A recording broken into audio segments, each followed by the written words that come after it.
Baada ya dakika 90 kutamatika, sare ya bao 3-3. Mbele yangu hapa nipo na kocha Mwandege, tunaenda kuzungumza naye. Zilikuwa ni dakika 90 za aina gani? Kocha, habari yako? Salama, mambo vipi? Mzima wewe? Nashukuru Mungu mzima. Watazamaji wataka kufahamu tunazungumza na kocha nani? Yunus Othman. Dakika 90 zatamatika, sare ya bao 3-3. Kama mwalimu umeyapokeaje matokeo? Tuanzie hapo. Nimepokea vizuri kwa sababu mpira ni mchezo wa makosa. Tulianza kushinda, wakarudisha, wakaongeza tena, tukarudisha, tukaongeza, wakarudisha, mchezo umeisha ikiwa 3-3. Mlianza kutangulia kwa kuongoza. Madhaifu yenu yalikuwa wapi? Madhaifu yetu tuliyaona mapema, ndio maana tukafanya hesabu. Madhaifu yetu yalikuwa katika midfield zetu na mabeki wa pande zote mbili, kulia na kushoto. Ndio alikuwa katika madhaifu yetu. Michuano bado inaendelea, kama mwalimu unajiandaaje sasa katika mechi zinazokuja?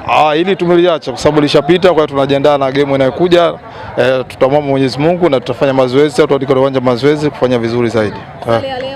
Sare ya leo ajaribu kitu kwa sababu ndio kwanza mchezo wa kwanza. Tunatumaini tutafanya vizuri hapo mbele. Shukrani sana mwalimu. Asante sana. Salama, sijui wewe. Poa, mzima wewe? Mimi mzima. Dakika 90 zinatamatika kwa sare ya bao 3-3. Kama mwalimu umeyapokeaje matokeo kwa siku hii ya leo? Nimepokea vibaya kwa sababu wachezaji wangu wa mbele hawakuwa serious. Wangekuwa serious kidogo tulikuwa tunaweza kuondoka na ushindi leo.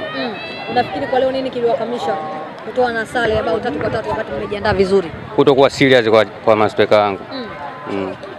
Mechi bado zinaendelea na unasema umekili kabisa safu yako ya ushambuliaji haikuwa makini kiasi hicho. Kuelekea katika game ambayo inafuata, mnajiandaaje? Tutaenda kujiandaa vizuri, nitaambia masteka wangu wawe makini. Wakipata nafasi watumie kwa sababu nafasi haijirudi mara mbili.